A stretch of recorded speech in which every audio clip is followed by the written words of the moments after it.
King Charles is on his first trip to Australia since being crowned in 2023. The British monarch remains Australia's head of state 25 years after a referendum on constitutional change was defeated. Indigenous Senator Lidia Thorpe interrupted a royal reception at Parliament House in Canberra on Monday, calling for a treaty between the Australian government and First Nations people.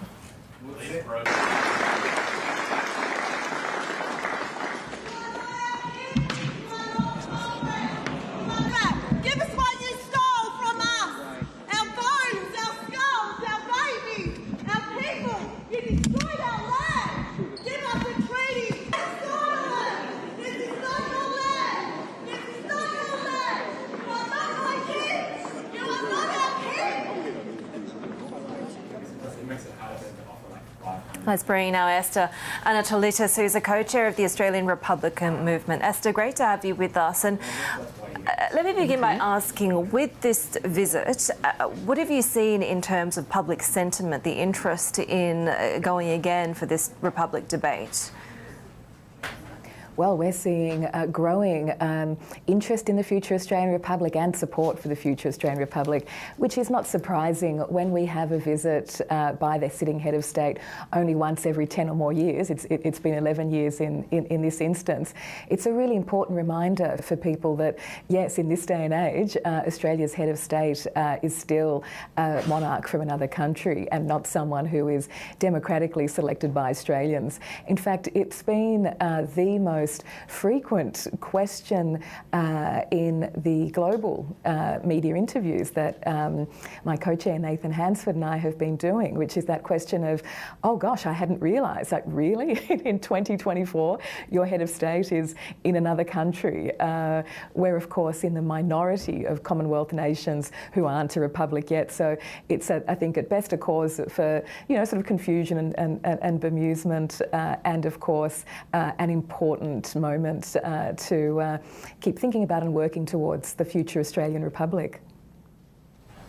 I think that, it's interesting you talk about if it's mere sort of bemusement and a little bit of a throwback and a passing thought, if you will, what can kind of drive momentum for turning this into an actual issue that Australians will care about and will be decisive about, I guess, if there is still an enduring sort of background affection for the monarchy in Australia?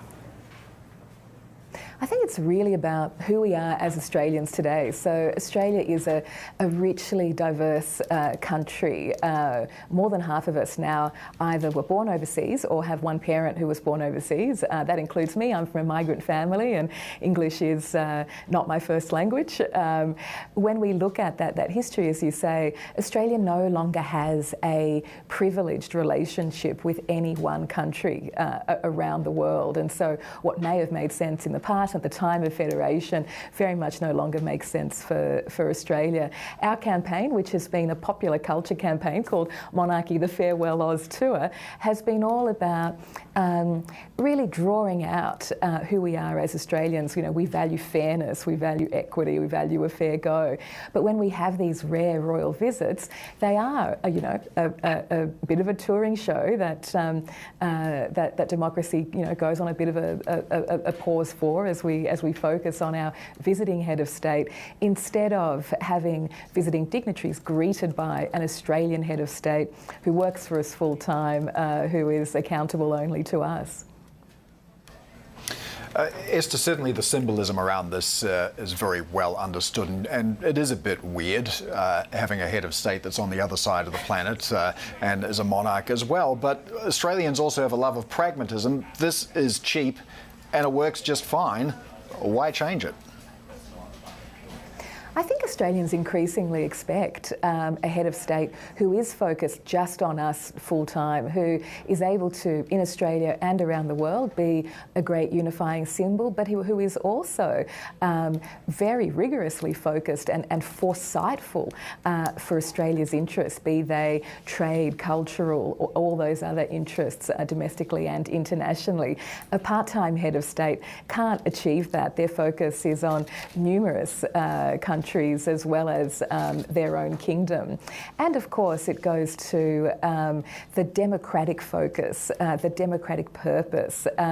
It doesn't make sense to have at the apex of Australian democracy a person who is not democratically selected by Australians, isn't an Australian citizen, and whose powers remain ill-defined in the Constitution, which of course doesn't mention our own Prime Minister. So there's a lot to work on there, legally, constitutionally, but also culturally and in terms of the ethics and the equity of democracy.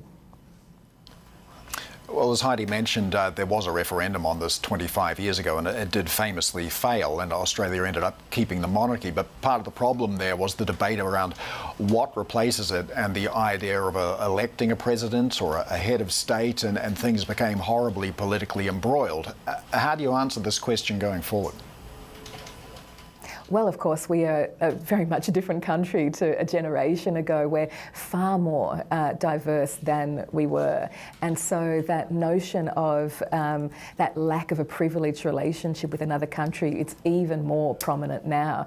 The Australian Republic movement has developed a model called the Australian Choice Model, which was developed as a result of really extensive national consultation and input from constitutional scholars, which provides a balance between some of the great and practical models around the world, as well as being an evolution on our current model.